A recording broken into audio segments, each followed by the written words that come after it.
Hola. ¿Qué haces, Nati? ¿Cómo andás? ¿Qué es Ay, este qué loco, lugar? ¿dónde estamos? ¿Por qué? Contame. Tremendo.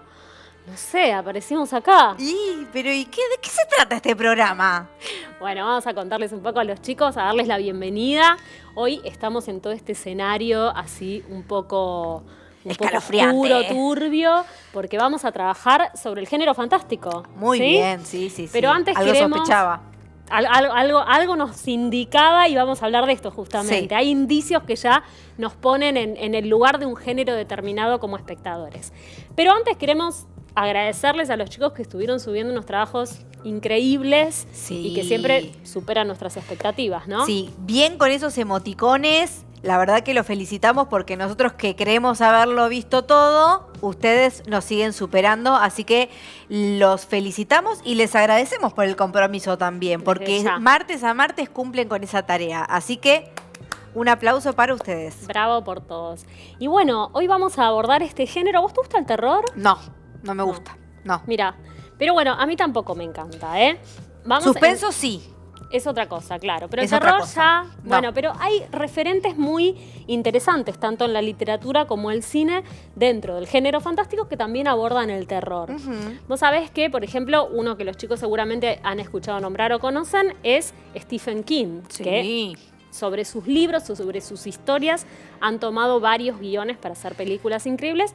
Una de ellas es It, que... podemos dar un dato de color, Sí. que ese payaso fue dirigido por un argentino. Mirá vos, qué interesante. Por Andrés Muschietti, sí. Mirá vos. Así que bien por incursionar en ese género que Sí. no está muy explotado en nuestra cinematografía. Bien, ¿y por qué?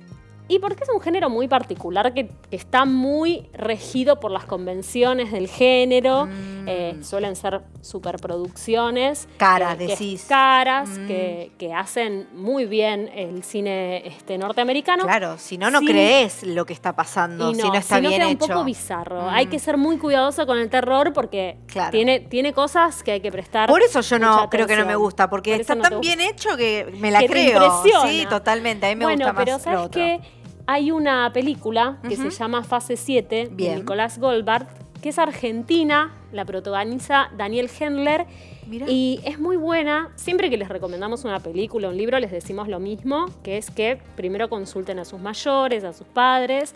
Es una película que está clasificada para mayores de 13 años y que tiene una particularidad muy interesante porque está desarrollada en una cuarentena. Ah, y la mirá hicieron vos. antes de esta pandemia, Guau. un poco premonitoria. Sí. Pero es muy interesante porque al revés de esto que veníamos hablando, de que se requiere una superproducción, Sí. está hecha en un ambiente muy cotidiano. Y vamos mirá a hablar vos. también de eso, ¿no? Porque Sí. hoy vamos a hablar Del género fantástico. y uno de los genios Sí, de la literatura. de la literatura, que es Horacio Quiroga. Horacio ¿no? Quiroga, sí. ¿Qué nos Que lo contás? disputamos entre Uruguay y Argentina porque si bien su mamá era uruguaya, su papá era argentino, él vivió desde los 24 años hasta su muerte, que tampoco vivió tantos años, No. en Argentina, y la mayor cantidad de sus obras fueron escritas acá y además inspiradas en la Argentina.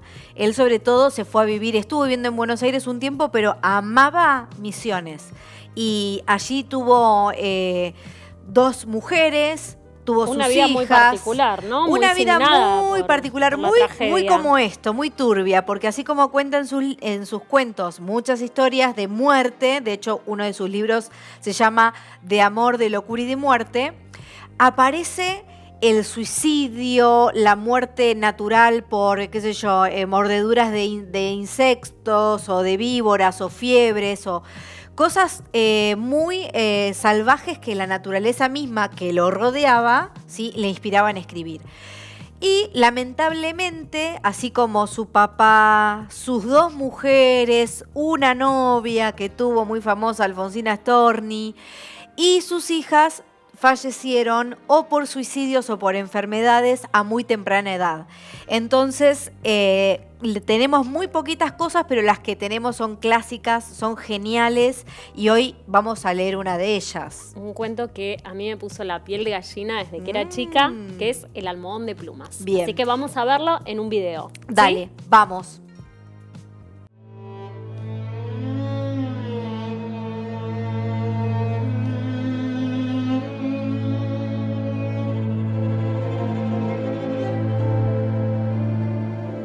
Su luna de miel fue un largo escalofrío. Rubia, angelical y tímida, el carácter duro de su marido heló sus soñadas niñerías de novia. Lo quería mucho. Sin embargo, a veces con un ligero estremecimiento, cuando volviendo de noche juntos por la calle, echaba una furtiva mirada a la alta estatura de Jordán, mudo desde hacía una hora. Él por su parte la amaba profundamente, sin darlo a conocer. Durante 3 meses se habían casado en abril, vivieron una dicha especial.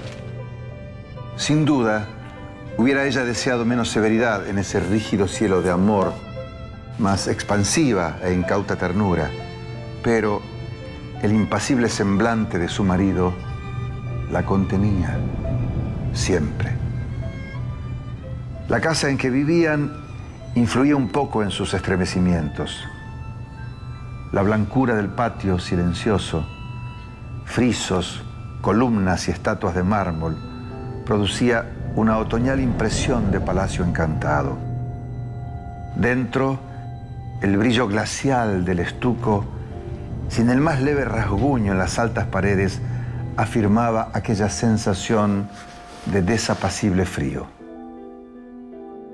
Al cruzar de una pieza a otra, los pasos hallaban eco en toda la casa, como si un largo abandono hubiera sensibilizado su resonancia. En ese extraño nido de amor, Alicia pasó todo el otoño. No obstante, había concluido por echar un velo sobre sus antiguos sueños y aún vivía dormida en la casa hostil, sin querer pensar en nada hasta que llegara su marido. No es raro que adelgazara. Tuvo un ligero ataque de influenza que se arrastró insidiosamente días y días. Alicia no se reponía nunca. Al fin, una tarde, pudo salir al jardín, apoyándose en el brazo de él. Miraba indiferente a uno y otro lado. De pronto, Jordán, con honda ternura, le pasó la mano por la cabeza y Alicia rompió enseguida en sollozos, echándole los brazos al cuello.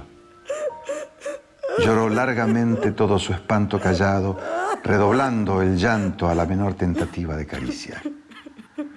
Luego los sollozos fueron retardándose y aún quedó largo rato escondida en su cuello, sin moverse ni decir una palabra. Fue ese el último día que Alicia estuvo levantada. Al día siguiente, amaneció desvanecida. Qué interesante esto, ¿no? Porque ya con un fragmento muy chiquito que vimos, ya hay indicios claros que nos van diciendo esta no es una historia romántica entre un hombre y una mujer nada más, sino que acá algo va a pasar, ¿no? Tal cual. En cine, vos sabés, Nati, que lo vemos en la puesta en escena, ¿no? En las luces, en el sonido, el mobiliario, todos van dando indicios que son convenciones del género. Y la verdad que esto al espectador un poco lo tranquiliza. Es como toda categoría, ¿no? Claro. Que es como que ya te anticipa un poco y decís, bueno, voy a ver una película que parece que va a ser de terror o va a ser de suspenso o va a ser comedia. Y entonces uno ya, digamos que se predispone a cierto tipo de relato, ¿no es cierto? Sí, sí, tal cual. Ya en este fragmento por lo menos lo vimos muy claro, muy sutil, pero que ya nos va dejando esa sensación. ¿Vos te diste cuenta, por ejemplo, en qué palabras o expresiones? Más o menos, porque como vos decís, así como las películas tienen estos sonidos, el mobiliario, las luces también, siempre todo pasa en noches de tormenta o en bosques, y yo siempre me hago la misma pregunta. ¿qué necesidad tienen esos chicos de estar metidos en el bosque sabiendo que hay un asesino suelto, ¿no? Por eso no miro el terror, porque no me gusta. No te lo crees. Sin embargo, así como decía la profesora Nuria, que en el cine las luces, el sonido y el mobiliario nos van diciendo o nos van llevando hacia el lugar en donde el autor de la obra quiere llevarnos, en la literatura pasa lo mismo, pero a través de palabras o frases. Y como a veces leemos apurados y de corridos, no solemos prestar atención, pero por ejemplo, la frase "un extraño nido de amor", ¿sí? Ya.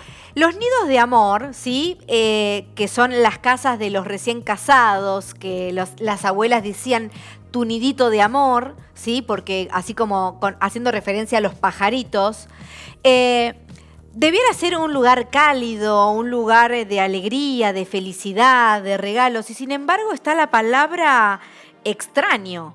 ¿Por qué? Porque eso nos habla del espacio. El espacio son los ambientes, ¿sí?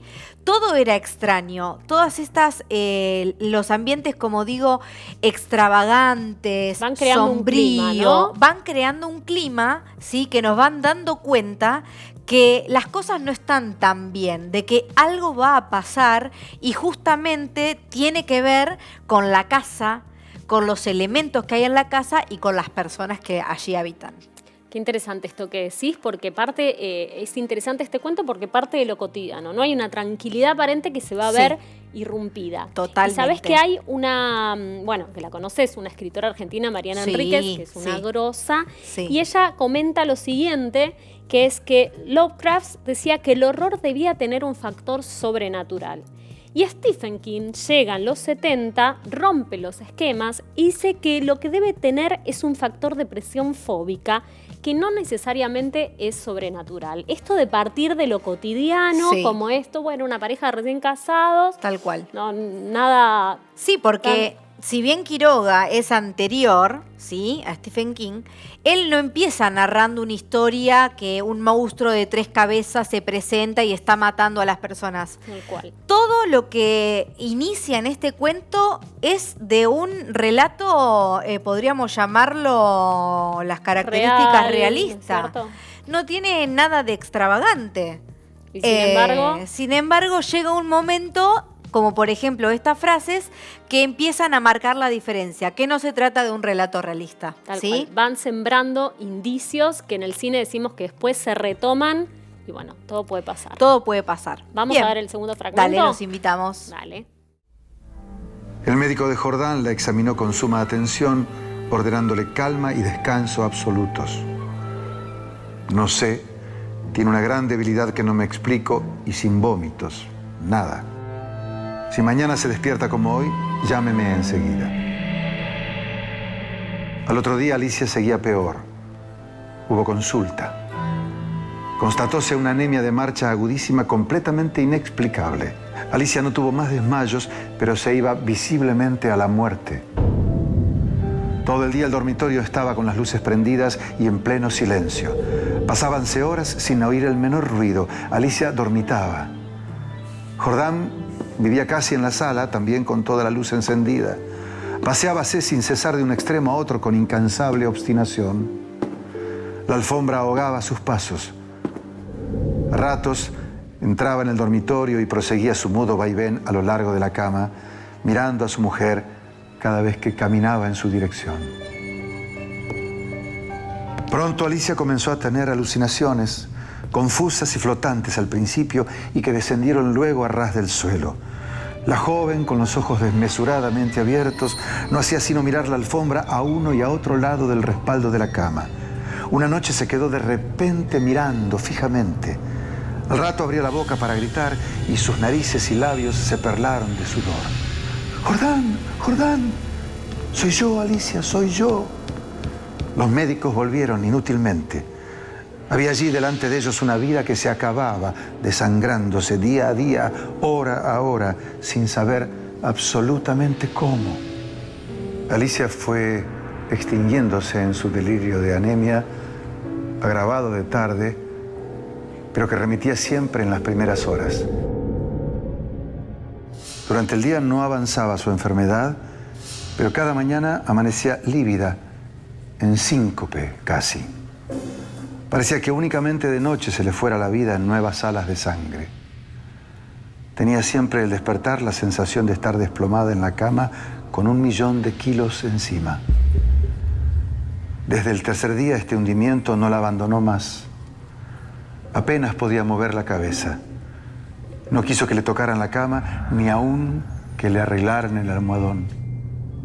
Sus terrores crepusculares avanzaron en forma de monstruos que se arrastraban hasta la cama y trepaban dificultosamente por la colcha.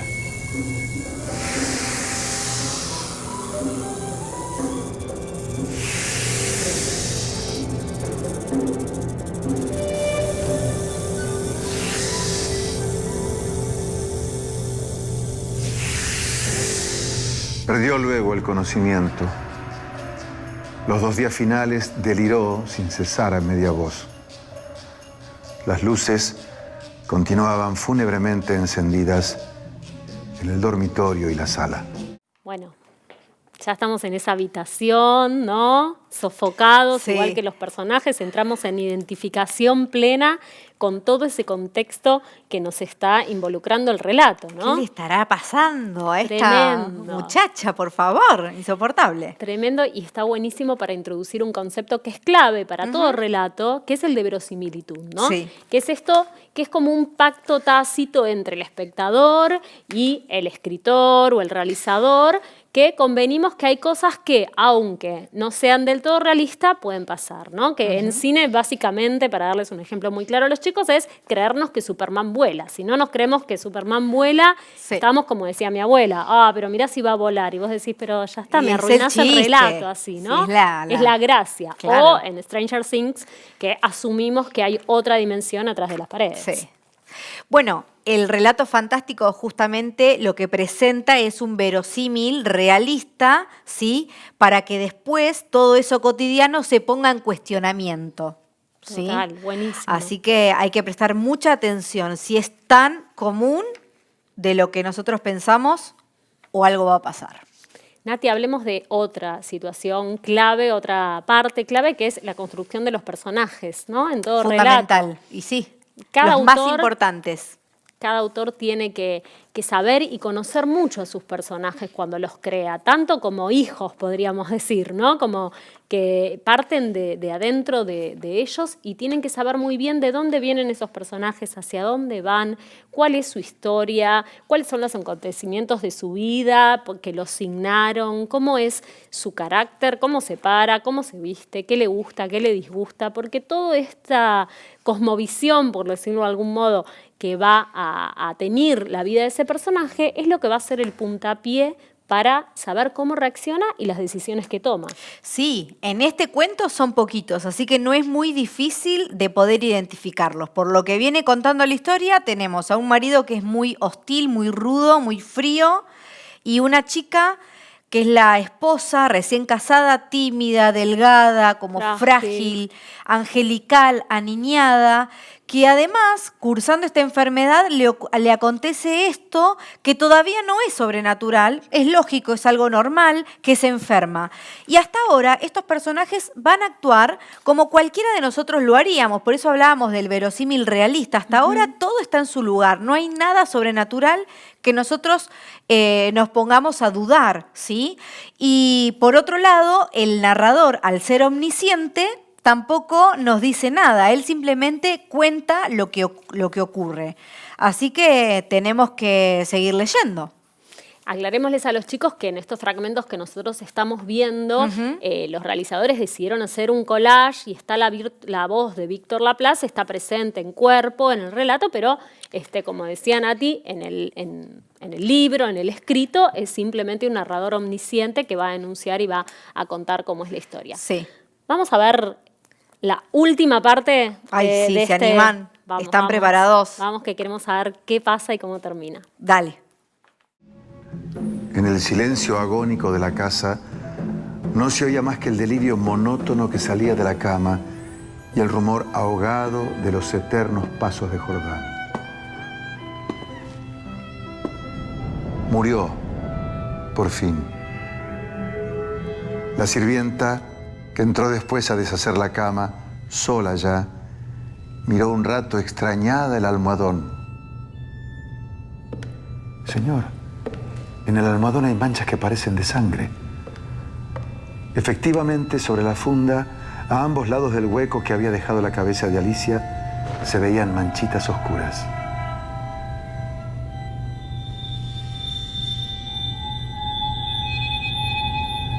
Parecen picaduras. Levántelo a la luz. La sirvienta lo levantó, pero enseguida lo dejó caer. Y se quedó mirando a aquel, lívida y temblando. Sin saber por qué, Jordán sintió que los cabellos se le erizaban. ¿Qué hay? Pesa mucho. Jordán lo levantó. Pesaba extraordinariamente. Salieron con él y sobre la mesa del comedor, Jordán cortó funda y envoltura de un tajo. Las plumas superiores volaron y la sirvienta dio un grito de horror con toda la boca abierta, llevándose las manos crispadas a los bandós. Sobre el fondo, entre las plumas, moviendo lentamente las patas velludas, había un animal monstruoso. Una bola viviente y viscosa. Estaba tan hinchado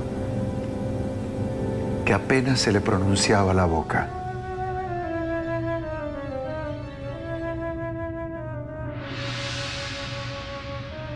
Noche a noche, desde que Alicia había caído en cama, había aplicado sigilosamente su boca, su trompa, mejor dicho, a las sienes de aquella, chupándole la sangre. La picadura era casi imperceptible. La remoción diaria del almohadón había impedido su desarrollo, pero desde que la joven no pudo moverse, la succión fue vertiginosa. En 5 días, en 5 noches había vaciado a Alicia.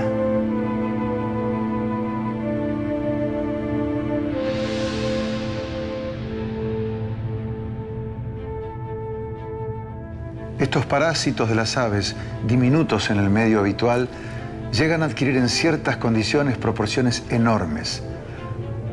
La sangre humana parece serles particularmente favorables y no es raro hallarlos en los almohadones de pluma.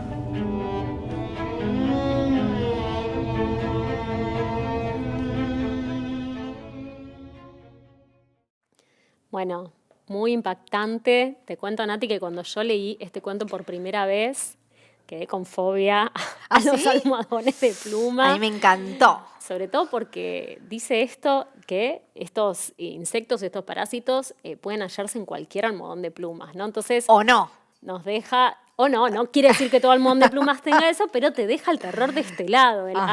Puede pasar, ¿no? Tal cual. Que es, bueno, maravilloso Quiroga. Sí, tal cual.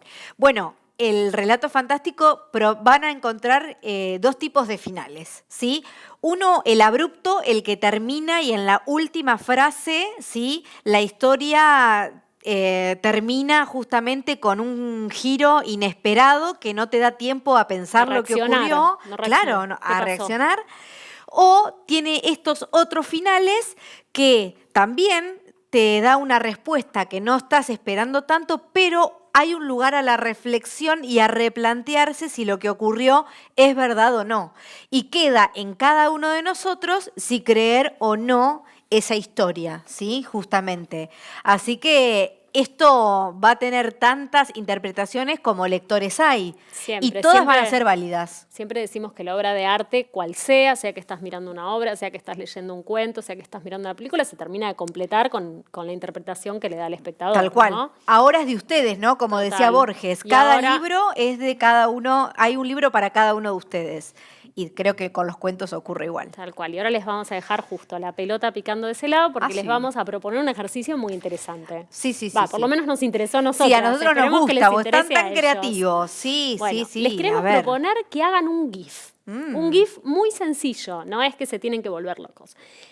Pretendemos lo siguiente, que en un plano como es un GIF nos cuenten el clima de terror que generó este cuento, ¿sí? No tienen que actuar y armar una mega escenografía, simplemente puede ser, yo doy un ejemplo, ustedes hagan cosas más interesantes y creativas que lo que voy a decir yo, pero simplemente puede ser un almohadón y una sombra que se mueva sobre ese almohadón, ¿sí? Sí. O, pueden utilizar, sin dar ideas, pero pueden utilizar, por ejemplo, el elemento de la pluma o... una pluma que cae ahí arriba. Una pluma, sí. Tiene que tener un movimiento. O algo... tiene que tener un movimiento, ¿no? Sí. Porque es algo muy breve que se tiene que mover, como eran las fotos de Harry Potter, ¿no? Claro. Los retratos esos de Harry Potter. Sí, que tenían movimientos. Así que vamos a ver cómo nos sorprenden, como siempre.